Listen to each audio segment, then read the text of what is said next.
Hi, this is the AI Storyteller. I'm Mark. In this issue, we delve into the representative work of Albert Camus, the Nobel laureate, renowned contemporary French novelist and philosopher, The Stranger. As one of the most famous novellas of the 20th century, The Stranger creates not just a story and a typical character but accurately defines the absurdity that modern humans cannot escape. The term stranger becomes a highly concentrated symbol of this absurdity, delivering a precise blow to the existential dilemmas of contemporary individuals, making this novella timeless. Camus was born in 1913 in Algeria and grew up in the impoverished neighborhoods of the capital city, Algiers. His ancestors were originally poor French people who migrated to Algeria following French colonial rule to seek a better life. His father grew up in an orphanage, enlisted in World War I, and died in battle, leaving behind a mother and orphaned child who survived on meager government allowances and his mother's modest income as a maid. This was a typical lower-class family, and Camus managed to complete his education at the University of Algiers while living a financially constrained life.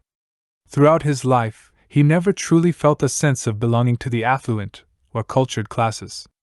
Even after gaining fame, he claimed, "I was a proletarian then, and I remain one." Interestingly, Camus' handsome appearance, legendary experiences, and outstanding athletic and artistic talents led to his disconnect from his lower-class background. He was consumed by a glamorous image and became one of the most fashionable symbols in the world of literature. This displacement was certainly not Camus' intention. Even those who had never read Camus' works could hardly ignore his iconic portraits, akin to movie posters. Camus was passionate about soccer and was a star player on his university team, reportedly possessing a considerable professional level. However, he had to abandon his soccer career due to contracting tuberculosis. When asked if he preferred soccer or drama, he decisively chose soccer. This cool and handsome literary idol nearly starred in a film adaptation of a novel by Marguerite Duras but was replaced by French actor Belmondo due to scheduling conflicts. Complementing his dashing image was Camus' pessimistic and rejecting attitude toward the institution of marriage, although he himself was married twice and had twin daughters, often engaging in extramarital affairs. Clearly, Camus maintained a somewhat stranger perspective on marriage as well. Discussing any of Camus' works is impossible without acknowledging his identity as a philosopher and thinker simultaneously. In Camus' list of works, essays that carry his philosophical thoughts outnumber his novels. In his early career, Camus' name was often associated with absurdism and existentialism, with his famous essay The Myth of Sisyphus being considered an important document of these two philosophical trends. Camus was once closely associated with the prominent existentialist figure Jean-Paul Sartre, and Sartre wrote extensive critiques of The Stranger. However, as time passed, their disagreements became more pronounced. In a 1945 interview, Camus declared, "No, I am not an existentialist. It astonishes me that people never fail to mention me in connection with Sartre. That I was one of the people who laid the intellectual groundwork for existentialism is a thing I neither deny nor regret." Indeed, throughout his life, Albert Camus seemed to be constantly striving to remove various ideological labels affixed to his works. He joined the French Communist Party in 1935 but was expelled from it in 1937. Camus lacked religious beliefs, yet he proclaimed himself as neither a believer in God nor an atheist. In stark contrast to this spiritual outsider stance, in his actions, Camus never shied away from getting involved in revolutionary activities. He actively participated in various forms of resistance, initiated labor movements, and established the French Committee of the European Union. He held a steadfast anti-fascist stance early on and played a significant role in the underground resistance during World War II. Not only displaying a clear attitude in his writings but also risking his life on the underground front lines. He was constantly entangled in the complex relationship between France and Algeria, often making unique anti-colonial statements, but rarely winning favor from either side. In simple terms, Camus was never the type of philosopher who merely talked. His brief life saw active involvement in nearly every political movement of that historical era. However, the nature of his struggle remained personal. He strived to remain true to his inner self, making it difficult for him to be durably aligned with any camp, and instead, he was often viewed as an outsider by former allies. In 1957, the Swedish Academy decided to award Camus the Nobel Prize in Literature. Reportedly, when Camus received the news while having dinner, his face turned pale with shock. On one hand, this decision came without any recommendations from any groups. The Swedish Academy directly selected Camus when there were at least 8 or 9 well-known French writers waiting in line for the Nobel Prize. On the other hand, Camus was exceptionally young at the time, only 44 years old, making him the second youngest Nobel laureate in literature in history, surpassed only by the 42-year-old British writer Rudyard Kipling. However, fate played a cruel joke just 3 years later. Camus had a train ticket from Provence to Paris in his pocket but was convinced at the last moment by his close friend, the French publisher Gallimard, to ride with him instead. The date was January 4, 1960, and both men tragically lost their lives in a car accident. In Camus' bag was an unfinished manuscript of a novel. Among all of Camus' works, The Stranger is undoubtedly his most famous and representative piece. The story unfolds in Algeria, and the protagonist, Massault, like Camus himself, is a Frenchman residing there. He works as a lowly office clerk, his financial situation is modest, and he is unable to personally care for his elderly mother, so he sends her to a nursing home. The entire novel follows Massault's first-person perspective and is divided into 2 parts. The first part delves into the details of a murder case, while the second part begins after Massault's imprisonment, alternating between the trial process and Massault's inner monologue. Indeed, throughout his life, Albert Camus seemed to be constantly striving to remove various ideological labels affixed to his works. He joined the French Communist Party in 1935 but was expelled from it in 1937. Camus lacked religious beliefs, yet he proclaimed himself as either a believer in God nor an atheist. In stark contrast to this spiritual outsider stance, in his actions, Camus never shied away from getting involved in revolutionary activities. He actively participated in various forms of resistance, initiated labor movements, and established the French Committee of the European Union. He held a steadfast anti-fascist stance early on and played a significant role in the underground resistance during World War II, not only displaying a clear attitude in his writings but also risking his life on the underground front lines. He was constantly entangled in the complex relationship between France and Algeria, often making unique anti-colonial statements, but rarely winning favor from either side. In simple terms, Camus was never the type of philosopher who merely talked. His brief life saw active involvement in nearly every political movement of that historical era. However, the nature of his struggle remained personal. He strived to remain true to his inner self, making it difficult for him to be durably aligned with any camp, and instead, he was often viewed as an outsider by former allies. In 1957, the Swedish Academy decided to award Camus the Nobel Prize in Literature.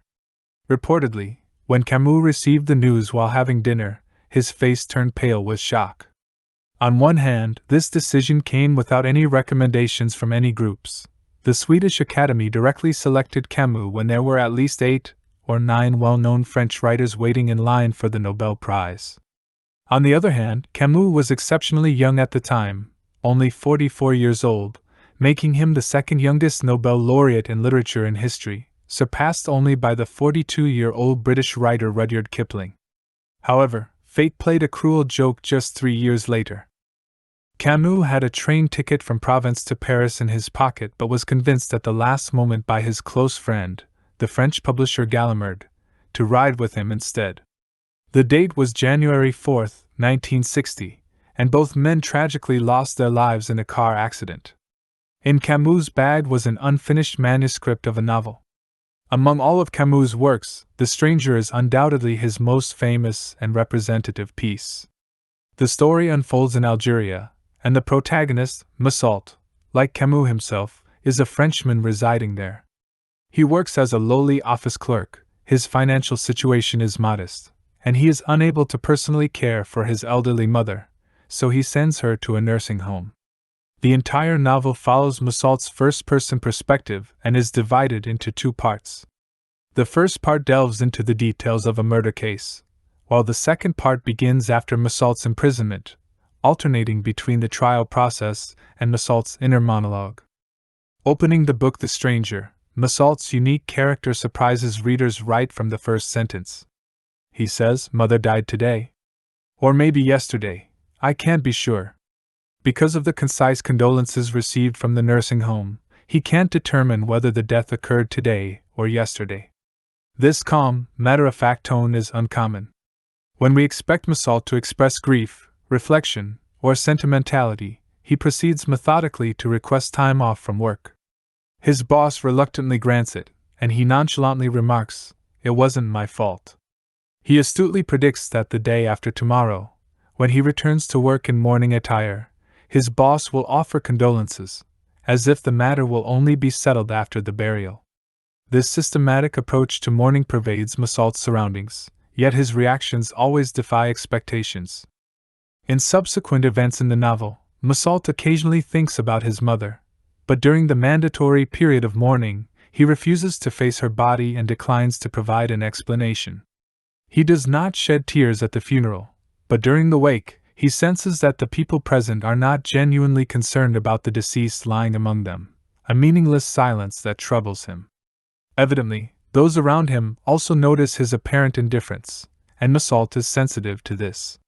He suddenly has a comical notion: these people seem to have gathered here just to pass judgment on me. This is the first appearance of the word judgment in the novel. As the story unfolds, we gradually discover that Massault's peculiarity is consistent. On the surface, he appears unremarkable, even likable most of the time, as his boss, shortly after the funeral, asks if he'd be willing to work in Paris, and his girlfriend, Marie, eagerly anticipates a proposal. However, his responses consistently remain faithful to his inner convictions, refusing to conform to societal expectations. He rejects his boss's promotion offer because he believes there's no reason to change his life. Similarly, although he likes Marie and says they can get married whenever, he cannot ascertain if his feelings have reached the point of love, so he honestly tells her, maybe not. This deeply saddens Marie. In essence, Massault seems instinctively skeptical of what people unquestioningly adhere to, refusing to conform or echo sentiments just to fit in. He exhibits a rejection of conformity, sentimentality, and many musts. However, Massault is not a vague, apathetic person, nor is he an antisocial personality devoid of empathy. From the beginning of the novel, we can observe his strong sensitivity to the world around him, the fragrance of the earth, the salty breeze, and the nuances of Marie's body. Rather than the mechanized, industrialized social systems, he evidently has a greater sensitivity to nature, intuition, and bodily experiences. His commitment to honesty with himself prevents him from adopting appropriate attitudes at the right times and places in crowds. For instance, Massault almost never knows how to please people. In his dictionary, a higher level of praise amounts to no more than interesting. In Massault's eyes, his neighbor Raymond often told some interesting stories, which piqued Massault's interest in getting to know him. The novel intentionally leaves Raymond's background unclear, and we only vaguely learn from the subsequent trial that he makes a living as a pimp for prostitutes while falsely claiming to be a warehouse manager. As a marginalized figure in society, Raymond seems to have a more unrestricted way of life, which makes him more appealing to Massault than the unchanging bosses and colleagues. However, Massault does not realize that Raymond has ulterior motives for befriending him. Raymond hopes that Massault can help him teach a lesson to his unfaithful mistress. Massault ghostwrites a letter for Raymond, enticing the woman to come over and be beaten by Raymond. This incident attracts the attention of the police. Afterward, Massault accompanies Raymond to a seaside cabin, and along the way, they notice they are being followed. Raymond informs Massault that the two Arab men tracking them include the brother of his mistress. On the beach, the two groups confront each other, and Raymond ends up with a cut. There are two noteworthy aspects here. Firstly, in the context of French colonial Algeria at that time, there was a long-standing tension between the French settlers and the native Muslims, and the novel subtly hints at this background through the altercation. Understanding this provides insight into the tension on the beach, and why both Raymond and Massault were on high alert from the beginning. Interestingly, between Massault and Raymond, it's initially Massault who maintains a cooler head. When Raymond loudly threatens to pull out a gun and settle the matter, Massault, in an effort to defuse the situation, takes the gun from Raymond and says he'll only use it if the others outnumber them or show a weapon first. At the moment Massault takes the gun, readers sense an ominous foreshadowing. Secondly, it's essential to note how the novel repeatedly describes the intense sunlight and its impact on Massault's physical and psychological state. Camus writes about the sun making Massault dizzy, causing him to squint his eyes as if slapped, and how the harsh light feels like a slap on his face. As the situation becomes increasingly perilous, the sunlight seems to act as a pusher of fate, disrupting Massault's emotions and judgment at critical moments, tempting him to wage war against the absurd world. This vivid portrayal serves both to capture the environmental characteristics of Algeria, where the author grew up, and to create a highly tense and fatalistic atmosphere, setting the stage for the subsequent trial. Camus openly admitted to being influenced by American author James Cain's novel The Postman always rings twice while writing The Stranger. When you compare these two compact and impactful novels, you might find that this influence is most concentrated in the pacing of events in the first half of The Stranger. In The Postman, multiple crucial details related to the murder case occur twice, and just when readers think the characters will get away with it, fate always intervenes with a second bell ring by the postman. Similarly, in The Stranger, the confrontation on the beach seems to have passed without major consequences, as if they've escaped the first bell ring. However, readers are quickly reminded that the tension is not over because the sunlight suddenly intensifies. Massault, seeking some shade, finds that the Arabs have occupied the only shaded spot, leaving readers on edge. Just like those explosive scenes in many movies, the novel reaches a point where every action is essential. Both men simultaneously reach for their pockets, and the balance hangs on a split second, but the scorching sun eventually rings the second bell. Massault takes a step forward, and the Arab immediately brandishes his knife, prompting Massault to pull the trigger. He realizes that everything started from there, understanding that he has disrupted the balance of the day and the unusual silence on the beach that had momentarily created an illusion of happiness. Massault fires 4 shots, feeling as though he has pulled the trigger 4 times on the door of unhappiness. The first part of The Stranger depicting the entire murder event exemplifies the art of storytelling. From the very beginning, there's a sense that something significant is about to happen, even within the mundane details of everyday life. Throughout the novel, we see meticulously placed yet seamlessly integrated markers, subtle turns, and a gradual build-up leading to the climax. Eventually, just when the reader's attention may have momentarily relaxed, the situation, which had seemingly calmed, abruptly becomes tense again, and the fatal action takes place swiftly. The careful pacing, speed, and control of the story's progression create a powerful sense of impact with the final blow.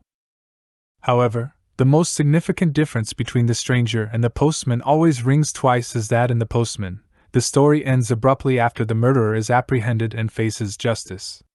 In The Stranger, the story continues, dedicating the same amount of space to what happens afterward. If the first half of the novel showcases near-perfect narrative technique, the second half provides room for the story to ferment and resonate, lending substantial weight to the absurdity hinted at in the first half. When examining the entire case, it's not actually a complex one. There was a dispute and a physical altercation between the two parties, and Massault lacked a motive for murder. From the perspective of modern law, defining it as a crime of passion or excessive self-defense would be closer to the facts than premeditated murder.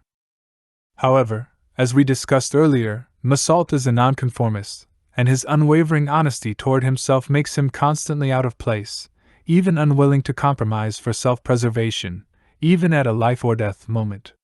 This attitude itself poses an inherent threat to the crowd and to the orderly external world. People, intentionally or unintentionally, believe that eliminating such a threat from the heretic is necessary. Consequently, the entire case is destined to develop in a more and more absurd direction.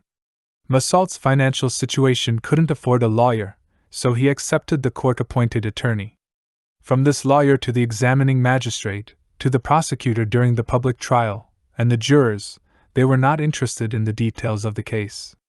Instead, they focused almost all their attention on measuring Massault's character using rigid, formulaic standards. They spoke in ambiguous legal jargon, but in reality, they were attempting to define whether Massault was a good or bad person in a worldly sense. As a result, the peculiar focus of the case centered on why Massault did not cry at his mother's funeral. This turned previously mentioned details in the novel into critical pieces of evidence. These included Massault sending his mother to a nursing home, being unable to recall his mother's exact age at the funeral parlor, refusing to view his mother's body, and going to the movies with his girlfriend after the funeral. In the prosecutor's accusation, Massault became a cold-blooded, premeditated murderer, someone who has no soul, no humanity, no moral principles held sacred in the human soul. In the courtroom, the enormous electric fan and the little fans being moved in the same direction in the jurors' hands created a vivid metaphor. Massault was facing the powerful inertia of the entire world's judgment. During this process, Massault did have opportunities to save himself. People constantly hinted that if he exaggerated his mourning for his mother according to societal expectations or sought refuge in religion by confessing to God, he could possibly gain forgiveness and transform from a bad person to a good one in the eyes of society. However, Massault rejected the examining magistrate's proposal to convert to Christianity.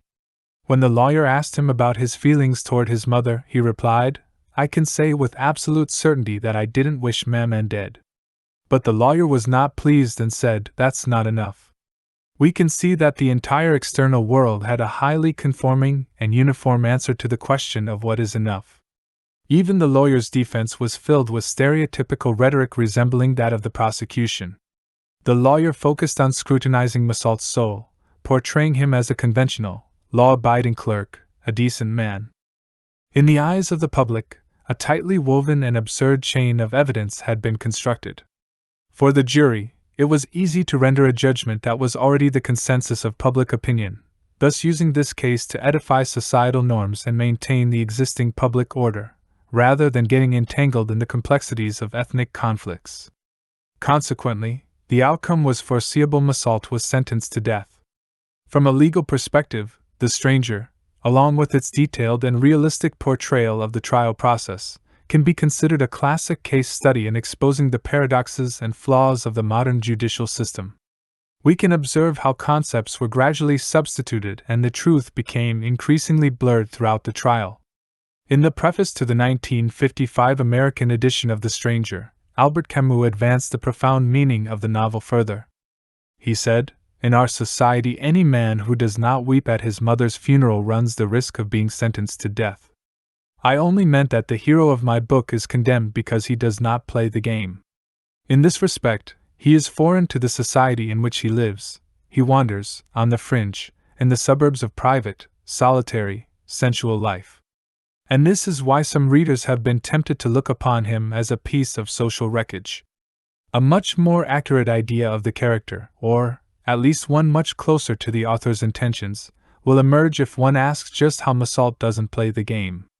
The reply is a simple one: he refuses to lie. To lie is not only to say what isn't true. It is also and above all, to say more than is true, and, as far as the human heart is concerned, to express more than one feels. This is what we all do, every day, to simplify life. He says what he is, he refuses to hide his feelings, and immediately society feels threatened. He is asked, for example, to say that he regrets his crime, in the approved manner. He replies that what he feels is annoyance rather than real regret. And this shade of meaning condemns him. For me, therefore, Massault is not a piece of social wreckage, but a poor and naked man enamored of a sun that leaves no shadows. Far from being bereft of all feeling, he is animated by a passion that is deep because it is stubborn, a passion for the absolute and for truth. This truth is still a negative one, the truth of what we are and what we feel, but without it no conquest of ourselves or of the world will ever be possible. One would therefore not be much mistaken to read The Stranger as the story of a man who, without any heroics, agrees to die for the truth.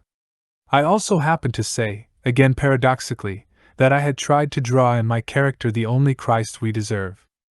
It will be understood, after my explanations, that I said this with no blasphemous intent, and only with the slightly ironic affection an artist has the right to feel for the characters he has created. Camus' words are crucial for understanding The Stranger, especially its latter half. It is precisely because of Massault's refusal to lie to himself that we see two parallel narratives unfolding in the latter part. On one hand, the trial progresses systematically in the external world, pushing Massault towards death. But on the other hand, in complete contrast to the external world, Massault's inner world becomes increasingly tranquil. From the day he steps into prison, his mind gradually escapes the confines of his cell, and his thoughts become freer than those of many outside the prison walls. Here, Camus, through the perspective of a dying man, delves into philosophical and psychological questions about the moment of death, the length of life, and the meaning of existence. This philosophical thread remains unaffected by external influences and is highly individualistic. In prison, Massault feels that time has merged into one continuous expanse, and within this ocean of time, he perceives the meaning of life. While most people on the streets lead lives of complacency and conformity, he, in the twilight of the prison van, smells the scent of a summer evening, hears the familiar sounds of the city he loves, and enjoys the unique sense of happiness that heightened sensitivity brings during this time that once brought him joy. He observes those who are judging him, calmly awaiting their verdict, and keenly grasps the absurdity of all these proceedings. When he refuses to appeal, rejects the priest's pity, and even infuriates the priest to the point of trembling, it's hard not to be moved by Massault's resolute and unwavering state. In that moment, perhaps everyone who can only go with the flow in life may feel that Massault is actually soaring freely in the sky, and it's the multitude outside the prison who are truly confined. This profound and philosophically rich contrast reaches its climax at the end of the novel, becoming a powerful outcry. Now I was sure of it. I opened myself to the gentle indifference of the world. Finding it so much like myself, so like a brother, really, I felt that I had been happy and that I was happy again. I, too, felt ready to start life all over again. It was as if that great rush of anger had washed me clean, emptied me of hope, and gazing up at the dark sky spangled with its signs and stars, for the first time, I laid my heart open to the benign indifference of the universe. To feel it so like myself, indeed, so brotherly, made me realize that I'd been happy, and that I was happy still. I expected the last day of my life to be a long one. In this way, the novel accomplishes the resistance of individual will to collective will in a manner that is dignified and singular, and in the process, Massault experiences a profound sense of happiness that many people with complete lives seldom encounter. It's absurd, yet it carries immense power. In such a short and structurally exquisite story, to convey this absurdity and power to the extreme, this work is undoubtedly timeless and immortal. To summarize the key points from this discussion. 1. The Stranger stands as one of the most famous novellas of the 20th century and accurately defines the absurdity that modern individuals cannot escape. The term stranger encapsulates this absurdity, offering a concentrated critique of the existential dilemmas of contemporary life, making the novel timeless. 2. When discussing Albert Camus' works, it's impossible to ignore his role as a philosopher and thinker. Camus was not merely a philosopher of words. He actively engaged in almost every political movement of his time. However, his struggle was fundamentally individualistic. He aimed to remain true to his inner self, making it difficult for him to be permanently aligned with any group, often leading former allies to see him as an outsider. 3. Among all of Camus' works, the novel The Stranger is undoubtedly his most celebrated and representative piece. The entire novel unfolds from the first-person perspective of Massault, and is divided into two parts. The first part reveals the details of a murder case, while the second part, starting from Massault's incarceration, alternates between the trial process and Massault's inner monologue. 4.